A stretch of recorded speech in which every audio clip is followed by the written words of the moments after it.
This is me, Friends of Ood-Kind, and I'm here to continue my top 10 David Tennant Best Doctor Who episode. But first I'm going to give some honourable mentions from Series 3, some episodes that didn't quite make it into my personal top 10. The Runaway Bride didn't quite make it, but it's still a brilliant episode. Catherine Tate as Donna Noble, her first episode is so funny, it's brilliant. Smith and Jones. This is Martha Jones's first episode, and I'm not sure how to pronounce her name, but I'm going to try. Freema Agyeman, if I'm not sure.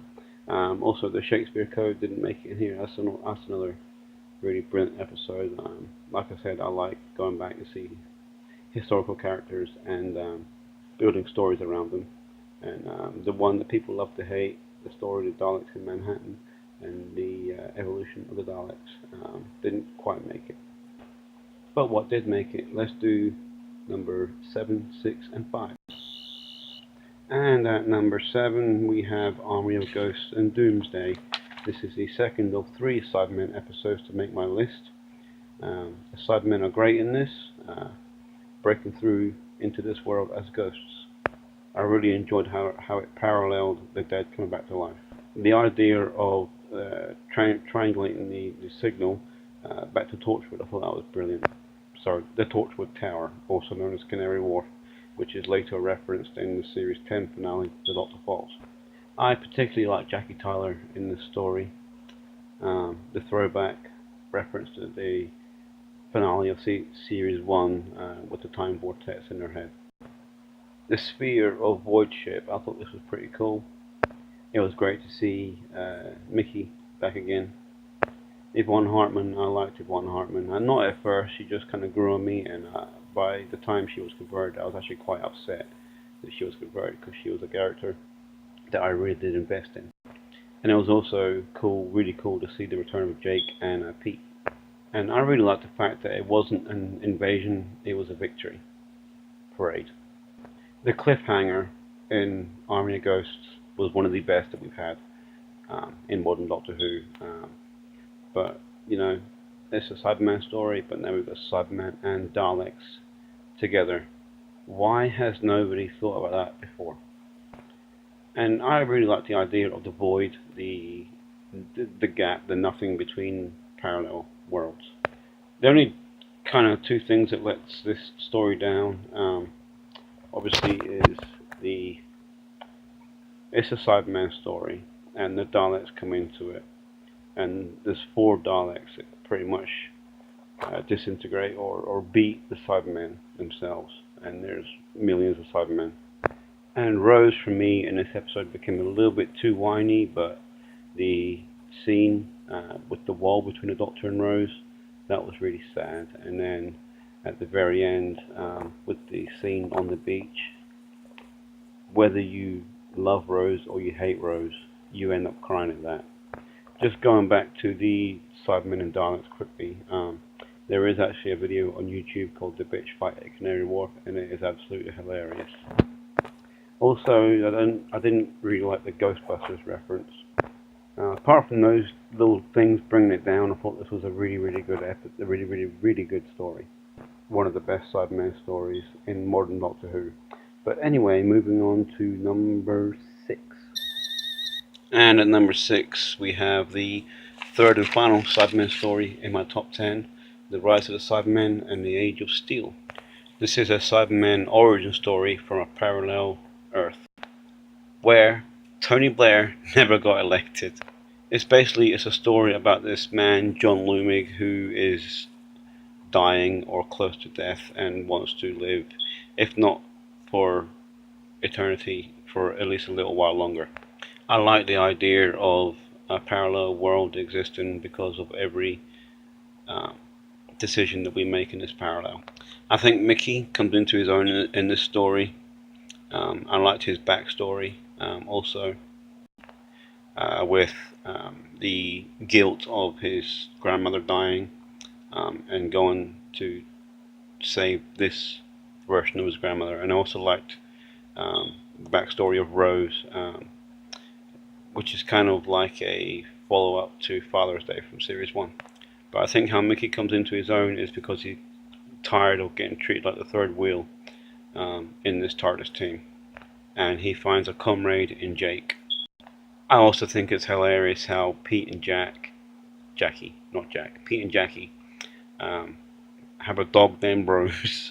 And it's cool how in this world, in this parallel, Pete and Jackie have such different lives than this universe, this parallel universe.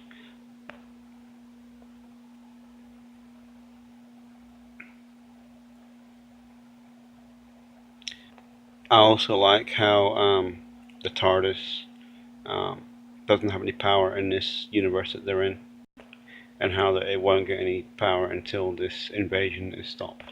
I also like the throwback to Series 1 with the big yellow truck line.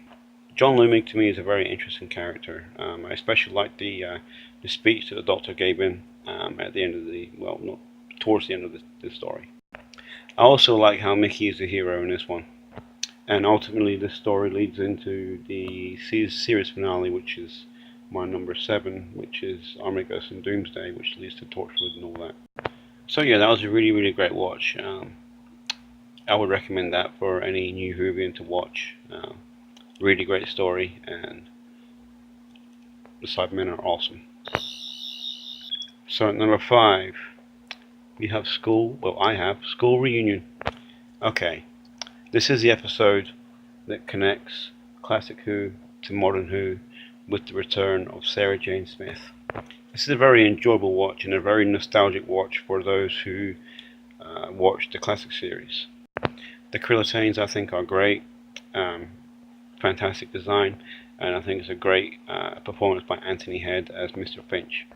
The scene when Sarah Jane finds a TARDIS and realizes that it is a Doctor, that is one of the most emotional, most best scenes in classic Doctor Who. I mean modern Doctor Who.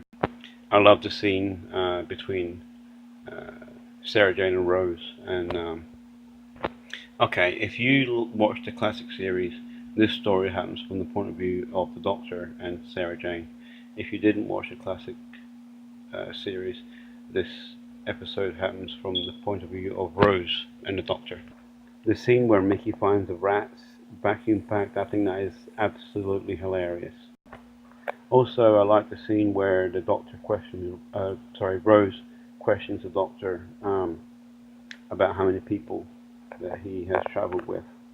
Also, this episode sees the return of K9. Well, K9 Mark III to be precise. Okay, what Whovian does not love this Dark Metal Dog? He is the hero of this episode, I think.